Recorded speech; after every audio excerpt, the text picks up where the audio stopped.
Good evening, ladies and gentlemen. It's 2100 on a Friday night. That means it's time for the Brushfire Mind. We're glad to have you with us. I'm glad you get to see me tonight. It makes my day. So hell of a week. We've been hearing about the hurricane all week. I've got friends in the coastal area. I'm worried about them. If any of them happen to be hearing me right now, you got all my love and all my concern, and I hope you make it through okay. I know a few of you chose to shelter in place. And I know for some of you, it wasn't so much a choice as a professional professional requirement. So I wish you the best of luck out there. And I know that you probably aren't watching because the power has probably gone out by now. I was talking to a buddy of mine that's in Savannah, and he was telling me that they were already seeing pictures. This was about 3 hours ago. They were already seeing pictures. The Savannah River is full. So as of 3 hours ago, the Savannah River was actually up, just starting to lap over the edges of the cobblestone on River Street, which means if the tide comes in or there's a storm surge, that all the shops along River Street are going to flood. So for any of you that are interested in looting right now, well, just take your cranberry picking buckets and go scoop the candy up because it's ruined anyway. Can't be saved. So have fun with that. Now, we also had a VP debate this week. I want to touch it just for a second. Just for a second. We don't want to dig into politics too much tonight. Steve said he's tired of politics. I'm getting tired of this shit. I'm getting tired of hearing about and from those sons of bitches. Love me some Trump. I am newly impressed by Pence after this VP debate. I thought he was very respectful. He was very professional. He was very prepared. He was succinct. He was precise. And we saw him get bulldozed at by this blithering idiot. And so guess what, ladies and gentlemen?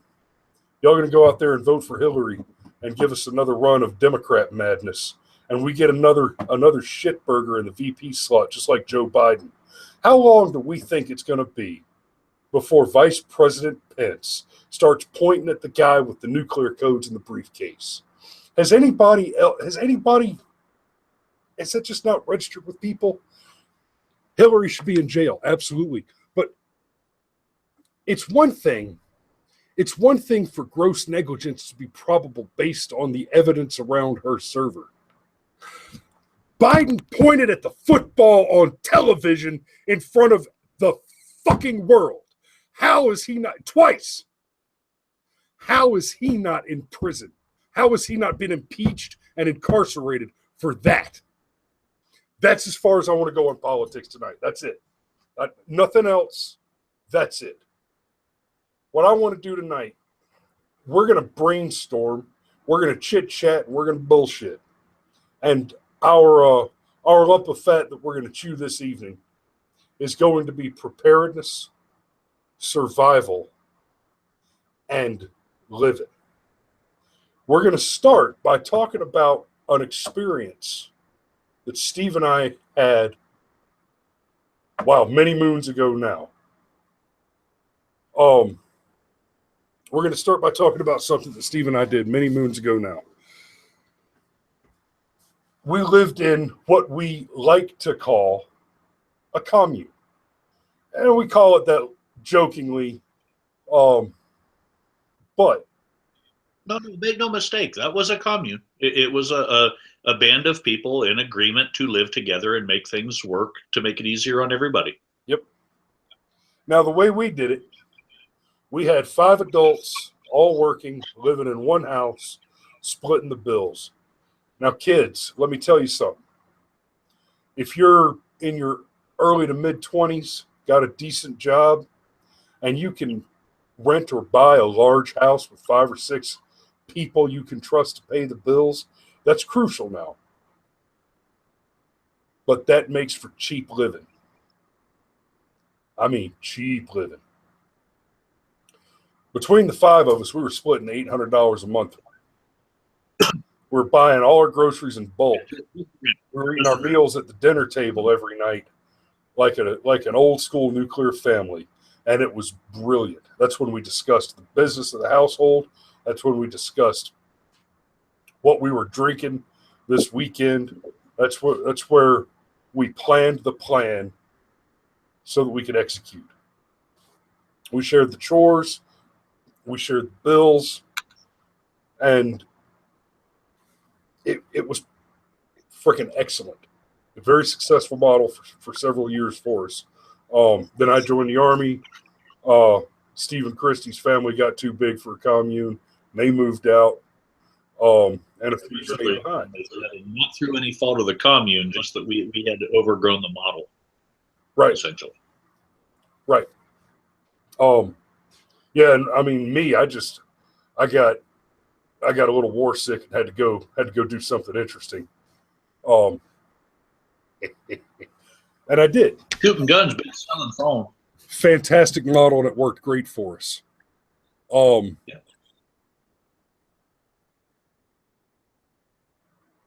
And I don't think anybody would argue with the fact the little bit of socialism that can actually work is when you have a number of adults who knowingly make the decision and understand that when people fall on hard times, they're going to have to fill in some blanks for the people on hard times. Then everyone be willing enough to do that, and also trust the people that have fallen into hard times to be able to step up again once they're through it. Not that they keep having hard times, because, well, life's cheaper that way when everyone else is footing the bill. And that was our catch. All of us took turns having some hard times. All of us saw the load on others and stepped up to shoulder our weight. That none of that stuff ever went that smooth. We all had ups and downs.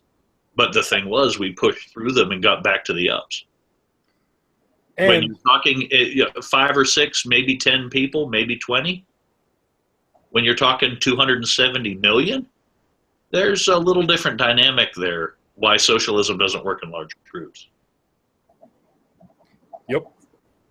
That socialism was functionable because it had the resources of existing in a capitalist world where we could drain money off of the system external to ourselves. And we weren't feeding the system within ourselves. We were pulling in. If we didn't have that big world of money out there for us to draw in from, then it wouldn't work. Right. Well, the main thing was we were 100% in agreement we were going to do it. You didn't have to force 3/4 of the population to fit the model. We all agreed on the model. You can't force a nation into socialism and make it work.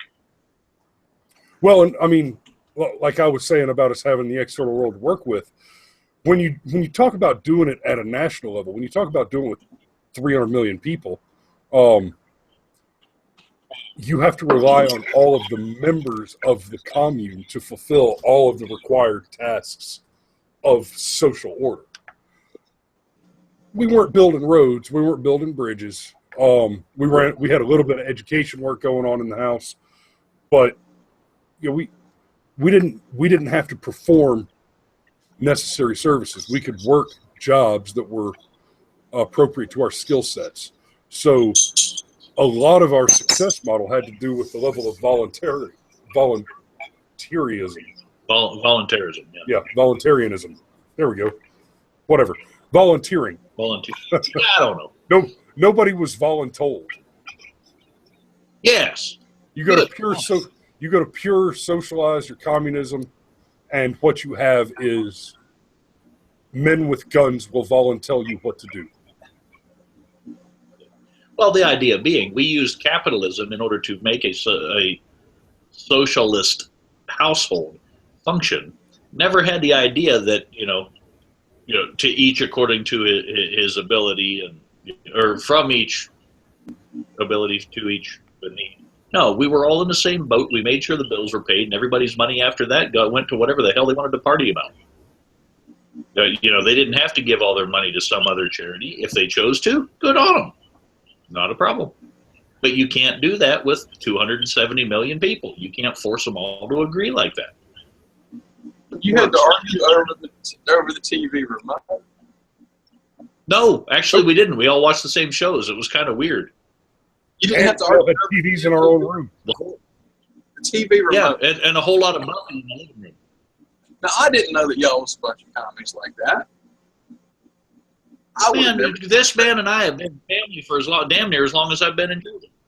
Well, and Rod, you love this. The way we got it set up to begin with, Steve and I threw our shit in the car one day, drove to Savannah, what did we spend, 3 days down there when we first went down there? Well, to be fair, I made some phone calls ahead of time. Right. We already had the job we headed down there for. We just had to go convince him to do what the hell I was talking about. Right. So, yeah, Steve made some calls. We were set up, and I think we had a couple interviews set up, but the one that we ended up going with, they were pretty much expecting to hire us on site. We went down there, spent a couple days, did the interview, came back. We stayed overnight the one night, came back the next day. We stayed overnight. We drove down, got there late, stayed overnight, had the interview, left from the interview to drive back to Rockdale County, Georgia. Halfway home, we get a call from that office, hey, can you start Monday?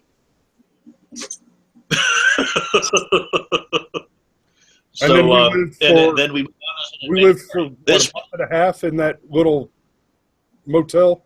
It was longer than that. We moved into that one bed hotel room where I slept on the floor. You slept in the bed because, no offense, dude, you were twice me. You needed the bed. I could fit on the floor. Yeah, it was a small room. September. We signed a lease on that house in December.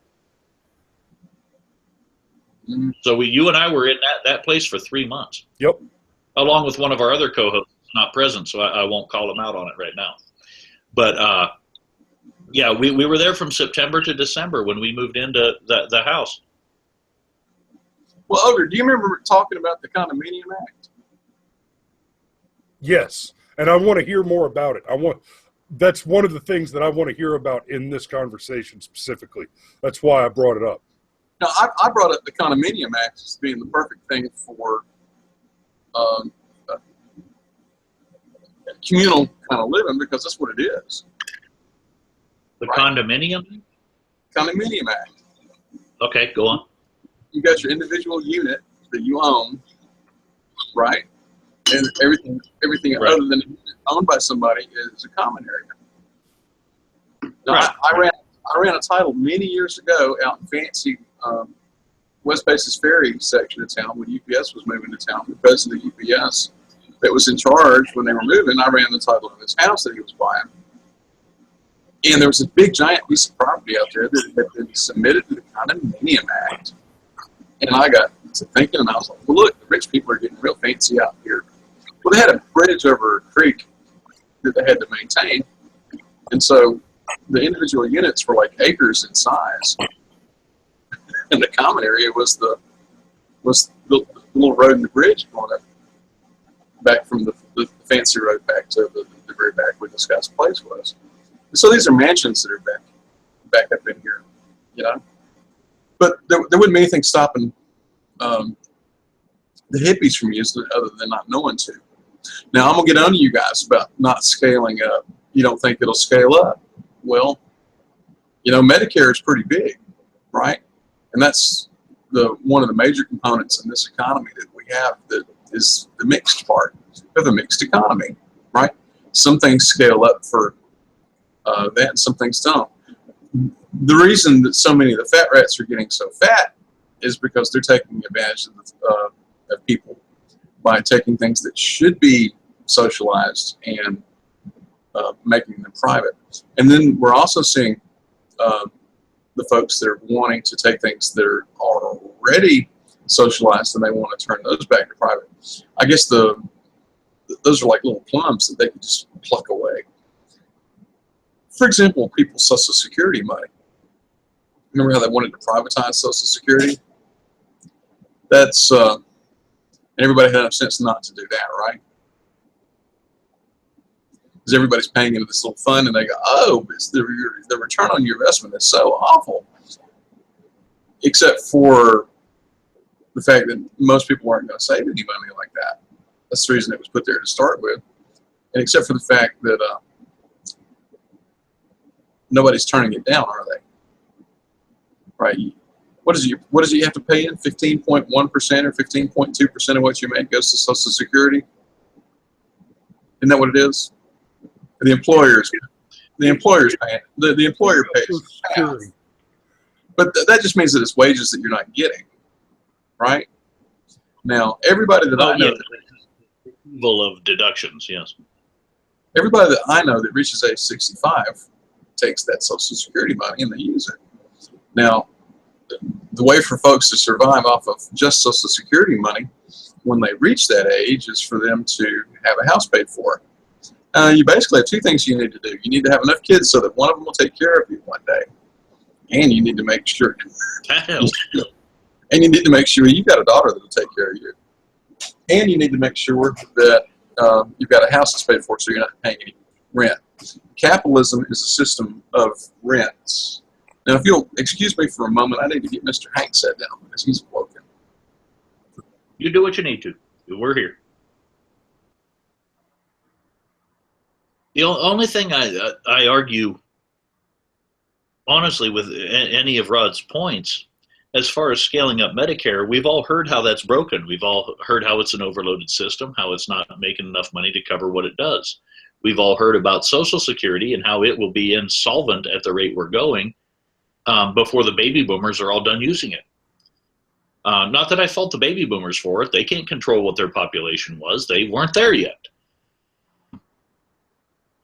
There's not a whole lot we can count on. Just me, I won't talk about the rest of my household or any of our other plans, but just in my name, I've got a couple of 401ks from jobs that are still growing, and I've got an IRA that I've been trying to grow when I get the chance to, but yeah, you know how life goes. Sometimes it works, sometimes it doesn't. Augment or replace Social Security are the only idea I've got. I'm taking for granted it's not there when I retire, and I've still got 25 years if they don't raise the retirement age. And I'm sure they will, and by the time I reach that raised retirement age, they'll raise it again because we'll have a pill that'll extend life to 150 years, and I will never get to stop working. But not taking for granted the Social Security end of that's going to be there, we've tried to start putting things away, kind of our own personal chosen privatization of our retirement. Can everybody do that? No, they can't. And I understand that. But I don't know. I'm still torn with the fact that government has to be the answer for people who don't plan for their own future. Well, what about people? I'll throw that. What about people who do plan for their own future, and they get wiped out by these people that are playing, shall we say, unfairly? Well, do you mean that they're putting the money in a place where they shouldn't have? No, I'm saying that they put a place that they're doing things that they were said were appropriate, but turned out not to be. You mean, for example, you mean like having a bunch of your money taken away at gunpoint and put away for safekeeping and then spent anyway? No. You remember one of the objectives that we had in this endeavor that we're discussing here is that you would reach the retirement age with a home that was paid for. That enables one to retire and live on Social Security money. All right, because all you got to do is pay utilities and stuff like that, right? Utilities. So, you know, your expenses that are left over after you get the house paid for, you know, $1,000 a month in mortgage rent. But all these black people were told that they should go take out these loans, and then they didn't really understand that the loans would reset. You see what I'm saying? And so they got nuclearized when the loans reset. Their payment went from, say, $500 a month to $1,500 a month. Is this thing still working? Yeah, we're still listening. Okay. So, I mean, there are things that go on in the market that are inappropriate. My longstanding thesis is that there's no such thing as a naturally occurring recession or depression. No such thing. Okay? And I can back that up. I mean, when has the United States of America suffered a cataclysm large enough to cause the economy to go down? That wasn't at the hands of people that were cornering the market or doing something stupid like the mortgage crisis. There's never been such an occasion. There may have been like in 1870 because it got really cold or something like that. All right, there was a really cold winter back then. that could have messed things up. But, you know, by and large, God hasn't interfered enough to cause people to lose their investment money, right? It's not his fault. Well, Steve. The folks in New York City who are doing just anything, you know, we can blame them. So that means that you really can't be giving them investment money, right? Now, you guys are smart enough to be very frugal, right? And you took the roommate thing to, you know, as far as you could take it, right? And you could have gone further with it. You know, once people decide that they're getting along, they're partners, right? And the partners get along and they can perform in business and make money. But what was I going to say, Ogre? Maybe I'm getting early onset here. I think you maybe lost your train of thought a little bit, but let me pick it back up to scalability. What Steve and I were saying earlier is not that the commune thing can't scale or doesn't scale. It's that there's a point beyond which it doesn't scale. It does not scale to the national level. Now, if you were to do it at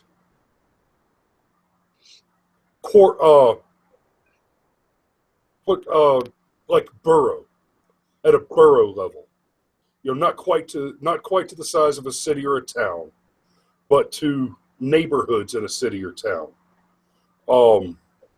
Like your condominium act idea, I don't see any reason at all that 100 or 200 people couldn't band together, buy up an apartment complex or even a nice gated community even in a large city like Atlanta or Los Angeles, all share in the cost of getting that operational, and then have 200 people living in one entirely paid off community, but still with an external economy from which to intake resources.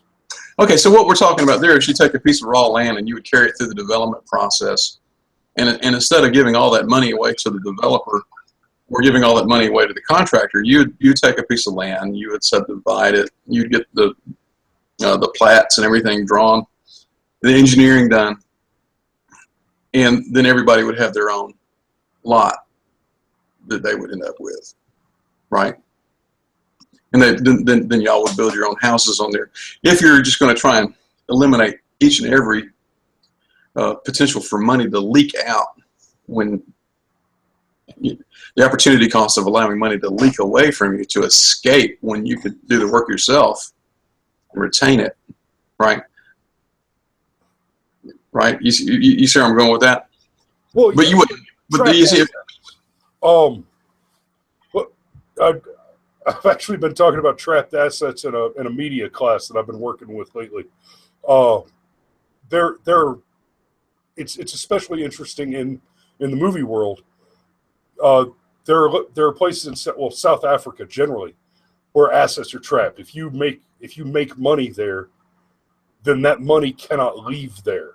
So Hollywood will drop off to South Africa sometimes when they've built up 16, 18, 20 million dollars that they're not allowed to take out of that country. They'll pay a big title actor, a big name actor, the actual rate that he would usually make for doing a movie, but then they'll fly, before they go to the country where the trapped assets are, they'll go there, they'll use that budget to make for 10 or 12 million dollars what it would cost 80 or 100 million dollars to make outside of those little trapped assets countries. And they'll continue to earn money in those countries that are trapped assets, because they'll of course show that film in the theaters there, but they can take the film, they can take the actual product out and show it around the world and make money off of it in other countries where the asset doesn't become trapped. You could do like limited trapped assets, specific assets which become trapped within that community. And that would be one functional way to prevent assets and capital from leaking out of the community too rapidly. So they talk about offshoring. They talk about offshoring money, and hide it from taxes, and they put it in these tax havens and islands that just got hit by a hurricane. So they're trying to keep that money from being trapped. They want it to be fungible or easily moved around, liquid. They want it to be really liquid without having any little grafty hands on it.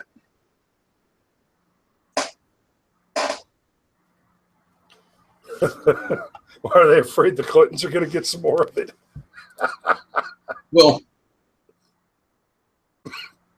there was the good old Laffer curve that said that if you did this and that, then you can reduce tax rates.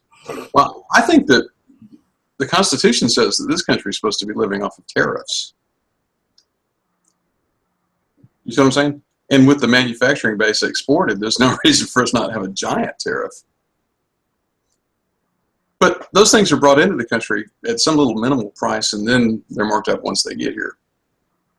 Right? China's not getting all that money that they're saying that China's getting. You understand? That's kind of like your trapped asset thing, only in reverse. Understand? Sort of.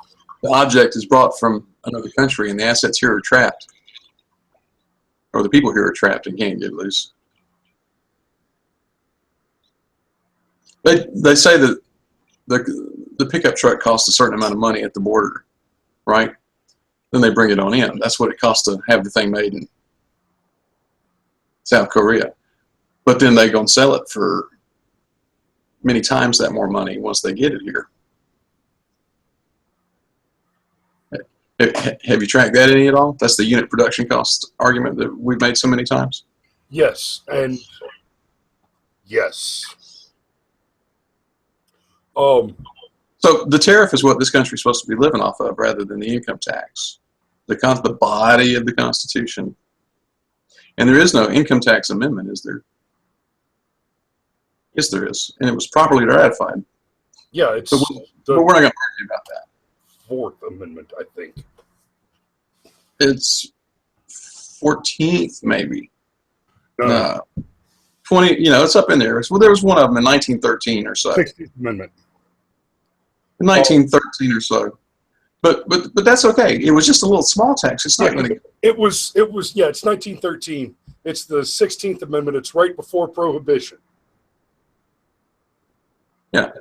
Well, they had to get an amendment in order to even allow that, but it didn't repeal the tariff. Correct. And you've read the Communist Manifesto. Yeah. And so he figured out what they were going to do, and he said what they were going to do long before they did it. Right? And you've read the Adam Smith Wealth of Nations, all three books, right? No. In book 3, towards the beginning, it talks about the folks that would wish to have their manufacturing base elsewhere, and it talks about that not being such a great idea. Folks, all this stuff that they're talking about, that trickle down and all these kinds of things like that, they were in the Adam Smith book. And they just renamed them, giving them sexy names. It's kind of like if your daddy was to tell you it'd be wrong to shoot somebody's eye out with a BB gun, and you're a little psychopath kid, and you go, gee, I could shoot somebody's eye out with a BB gun. That'd be cool. And you give it a different name. You're not going to call it shooting somebody's eye out with a BB gun. You call it something else.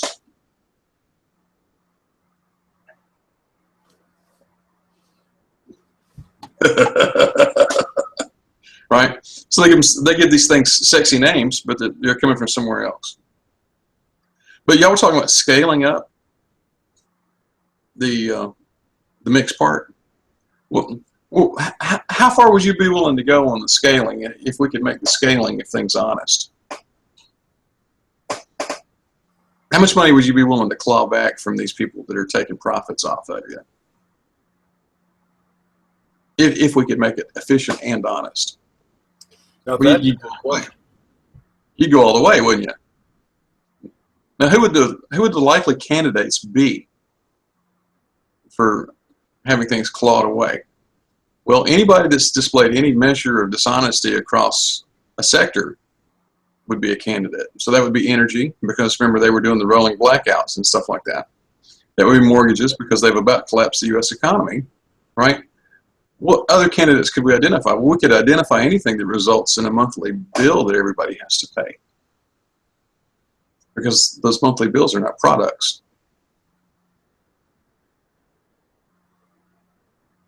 Other than, say, energy. Other countries own their energy resources. They also own their railroads and they own their roads. Other governments, people don't say, oh, well, the government can't. It's just a pass-through that's supposed to be cutting the rich people a check, or it's just a pass-through that's going to give some EBT cards to poor people so that the money can pass through the government to the poor people back to the rich people. You see what I'm saying? So they're separating all this money away from all these taxpayers that are paying income taxes, or perhaps they're just simply printing money up out of the funny farm. Or perhaps both. But, it seems to me that I remember eating some government cheese once upon a time, because we used to work with homeless people, and I thought the government cheese was excellent. That cheese that you would get from the government that you would then feed the homeless people was really good cheese. Compared to what? It was Velveeta in an unmarked box. No. They had different kinds of cheeses. It wasn't the ones I got with the little plain brown wrapper and the stenciled stamp on the side of it growing up. Well, what we got was a processed cheese type food. No, they had some actual. I'm thinking maybe years earlier, before you were. In the 80s, but yeah. Before you were kicked out of the nest, because it's part of the farm program, right? And so they would buy up surplus commodities and stuff like that in order to price support things. Now, it's not that the farmer is getting so much the price supports. Sometimes they pay them not to produce things so they can prop prices up. Yeah. Now, that seems kind of odd, doesn't it? Oh, yeah, until you read about the sugar debacle. Yeah. Well, yeah.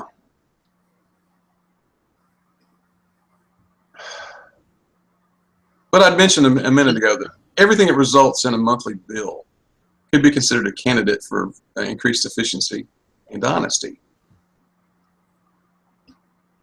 And so how do you enforce that? Enforce? You don't. You stick with strictly voluntary means. But excuse me. Okay, so let's say we grab up a chunk of land, we develop it. Part of the development process, when we're laying in the pipe for the power lines, solar. Why not? Obviously we can't do just solar. Solar is not adequately efficient. There are some serious dangers to it, but it's not without its merits. There's nothing to stop us from building in hydro. There's nothing to stop us from building in wind. And wind doesn't have to eat birds. You're already burning up a bunch of metal to build a damn windmill. Put a cage around it. But, and there's nothing to stop you from having your own coal-fired power plant on a property. I would prefer not to, because it requires more attention. Solar and wind, you can set it and forget it. Let it run. Let it work. Now, that doesn't necessarily overcome the entire power requirements for an active modern community of 200 people, for example. That would require an installation of solar and wind that sucked up more physical space. That's the problem with alternative energy right now is the efficiency level of solar and wind requires a lot more space than the population that it's adequate to service. So did you read the hydrogen economy? Yeah. Okay. So it's a storage problem for later use. You have to store the energy. No. With okay, so with the hydrogen economy, there is a storage problem with the hydrogen production alternative energy. With solar and wind, the problem is not storage. The problem is that you can't generate the energy as fast as it's going to be consumed. In order to generate the energy as fast as it's going to be consumed, you require significantly larger land uses than the number of people that you're going to service. So you're talking That's about right. It's entirely different. Solar for a household to really run on without any supplement, you're talking about a football field full of solar panels. Well, you're talking about what you really want is you want to have a lake so you can have a hydroelectric dam. And like I said, hydro is very functional. If you can get enough fall on water, if you can cause the water to fall far enough a distance, you can power just about anything. And of course we could study those things, but little bitty generators produce a lot of power, right? I mean, the typical house isn't going to be using 11 kilowatts, right? And most of the problem is the surges that come, right? Like you might need, the power to start a refrigerator up is what makes you have to buy a larger generator. Can get regulators for that fairly cheap and efficient. You can correct that at halfway decent. The catch is, I can do that for my house. How do we do that for my neighborhood? Well, I mean, if refrigerators had a big giant capacitor in them that could charge up, then they could kick the motor off using the big giant capacitor rather than requiring some sort of power surge. But that's an addition. How about better? We start building those appliances with a separate plug on them into which you plug a charged capacitor. Well, it's an item that you could manufacture and sell. Would be the capacitance box. You see what I'm saying? Mm-hmm. They already have those. If you ask anybody who does refrigeration for a living about a hard start kit, it's a big stiff capacitor that is bigger than the one that would normally start the compressor on the air conditioner they're trying to make live longer. That a hard start means it hits a compressor harder to start it up with that less amp draw, which is exactly what you're talking about. Why don't they do that in current refrigerators? I have no answer for that. Well, we're talking about some rather technical things here. Slightly, but it's not out of the realm of understanding. If simply knowing a capacitor stores energy and then uses it all at once, that stops the whole lights dimming thing when your refrigerator turns on, because all that energy that normally comes from the lights is in the capacitor and now hits the refrigerator without it going to your lights. We've caught everybody up. Go ahead. So we were talking about efficiencies, right? Now we know with all these competing power surges that, the capacities that you have to build in are much larger. Now I was talking about, the dangers of over-centralization earlier. Remember? We got too few hands doing the planning.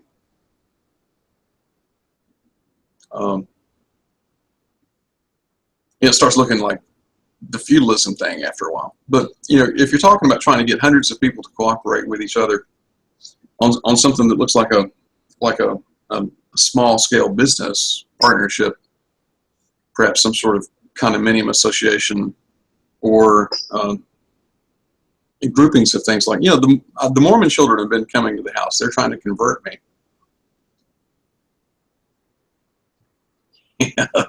I think they enjoy talking to them. Well, they're 19 years old. They ride up on their bicycles. But they got on dress pants and a white shirt and a black tie. They want to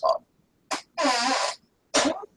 Now, those guys have like canneries and stuff like that. Which I've heard is a very good way to do businesses with a Mormon cannery, quite honestly. Yeah. But I'm thinking that, like in some sector of the economy that actually produces food, today I went and there was rumors of storms that were impinging, and my my wind speed was supposed to be 30 miles an hour all day long. It got to like 4 or 5, right? And it's still doing that. You know, we're supposed to get all these inches of rain. They had a forecast that was based on the thing making landfall, and it didn't. I'm 100 miles from the coast, Right. and it didn't come. But I went to the grocery store, and even though we live in an agricultural community, it's a city and an agricultural community, the food economy down here is too fragile. A little hurricane comes, and it's along the coast, and the food trucks don't come, and there's no potatoes, and there's no tomatoes, and there's no produce because the trucks didn't come. So, you know, we're still in a trucking economy. The food here, where the food is grown, is more expensive. I've seen Walmart put up stickers on watermelons saying, for a $1 premium, we will sell you a locally grown watermelon. Well, you know, and then my brain instantly goes back, well, what does the farmer get for a locally grown watermelon? $1 maybe? And everybody turns around and sells it for $5? What does it really cost, you know? I remember that a buddy of mine he had 120 head of cattle, and they had a drought in Oklahoma, and he ended up selling his herd, except for the bull, and the rates were running between 80 cents and $1.20 a pound, right? And we could look up what the rate prices are and stuff like that now, but you know, it's just the system we have is rather expensive for what it doesn't do for us. And I mean, the rich folks will do what they need to do in order to protect what they need to protect. And the question becomes, when are we going to start doing what we need to do to protect what we need to protect? I think we've talked about that enough on this show. One of our other hosts who's been absent for a while, John Byrne, and I are both very strong supporters of the Convention of States, which can come to breaking down the central power enough to start getting some control back into a population that should be determining the direction of their own country. Well, I think that we've got apparatus. There's nothing more dangerous than a con, because you know, they've already there are people who have already written what they want the government to be, and it doesn't have your Bill of Rights in it. You see what I'm saying? So whenever anybody starts talking about con this and con that, I'm like, you know, the first Constitutional Convention didn't have a mandate to do any of what they did. And they just threw the entire Articles of Confederation out, and they came in with this other. But what we're talking about with the Convention of States is, hold on now, because this is something that's been holding back this Convention of States that I happen to think is a very good idea, is it's directly outlined by Article 5. Purely. I mean, it's as simple as it gets. We all know the Constitution and Bill of Rights really doesn't mince the words for the age. It may seem obtuse because we don't use language the way they did. But Article 5 outlines how this is supposed to be done.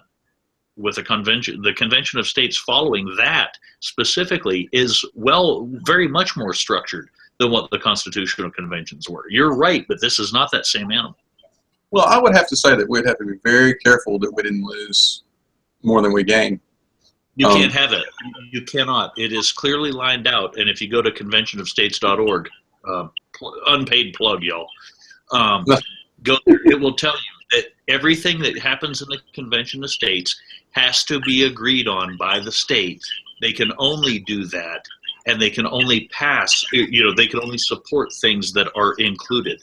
They cannot change it halfway through. It is all clearly outlined before it starts. So that's kind of almost a false flag or a straw man, is that we don't know how it'll turn out. No, what we ask for will either happen or it won't. There won't be any halfways. Wait now. Go ahead. You said false flag and straw man to me. The people that are going to get elected are going to be people who think exactly like the people who are in Congress now. Right? And it's going to be the folks, the big wigs with the big money that sprinkle the money on everything to get what they wish, are going to control who those delegates are. No, it's not the way that works. It's election progress for those people. You think the state of Georgia is going to going to come up with delegates that they're going to send to this thing that would do anything radically different from what they're doing now?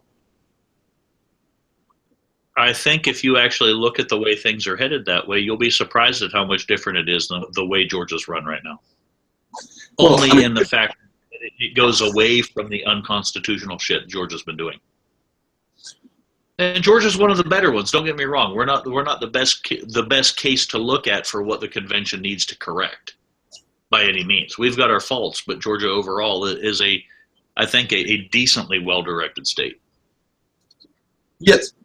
Well, we'll talk sometime about what it is that y'all want to convene on. But I think that we can reform this thing that we do have fairly easily. You see what I'm saying? That might be easier than that might be easier than the other methods. Be that as it may, the thing about families grouping together and taking their investment money to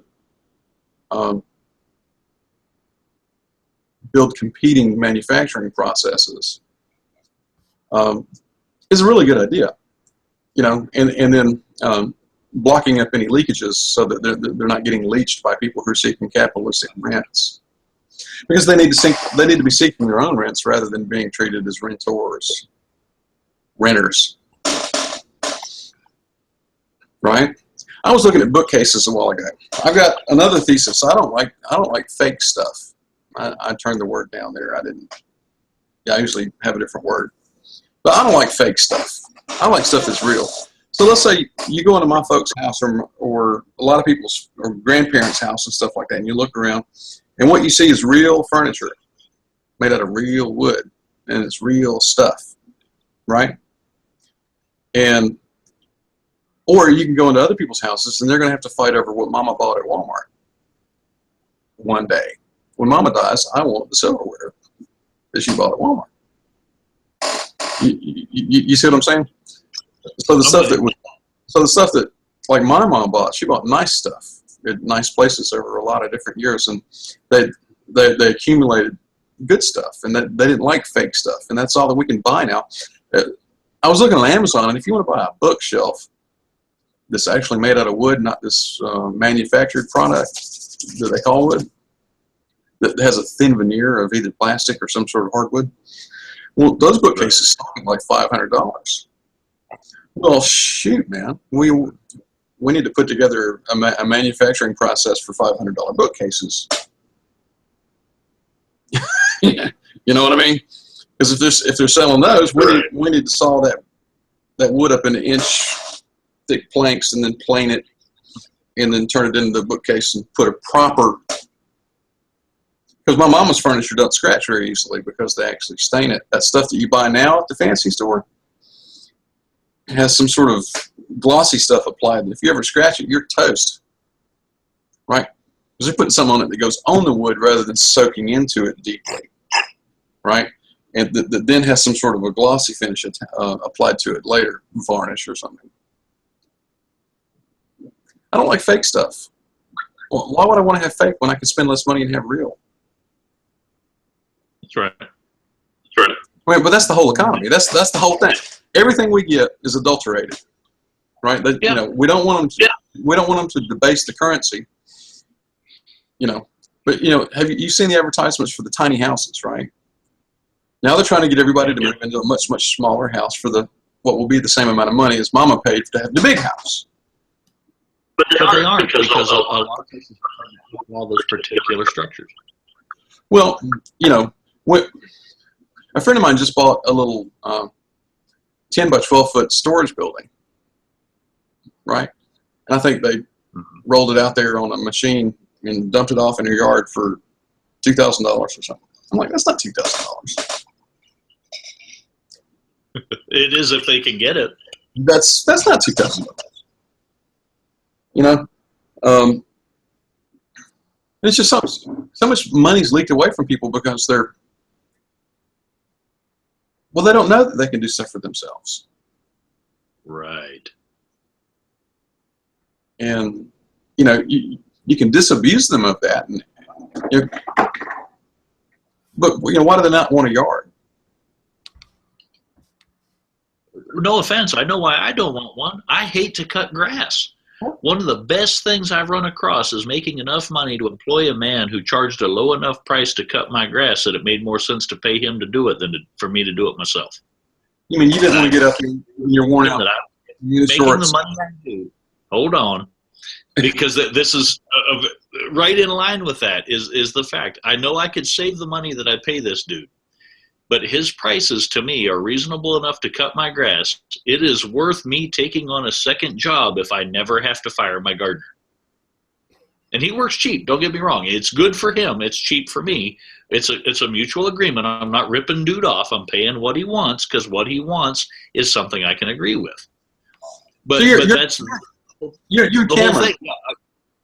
You and Cameron, both of y'all. Me and Ogre. Ogre, do you cut the grass or what? I do cut the grass. I cut the grass. Okay, so which of those things the government can tell us how our grass is going to get cut? The only reason Cameron doesn't cut the grass is his lawnmower broke. It's not Cameron's paying somebody else to cut his grass. His grass just didn't get cut because he broke his damn lawnmower and he hadn't replaced it yet. I'll put it this way. I'm not a lazy fella. I work my ass off all fucking day. I don't want to spend all weekend dealing with my lawn. It is worth me paying someone to take that load off of me so I get some downtime, and that dude gets to go take a vacation. I'm just saying. I got nothing against having an employee. I've seen people find it another way. They plow up the yard and they plant a garden, and that's what they do in Russia. Over in Russia, a yard. What do we need a yard for? They got rows of corn and peas and everything else growing. Or it grows you.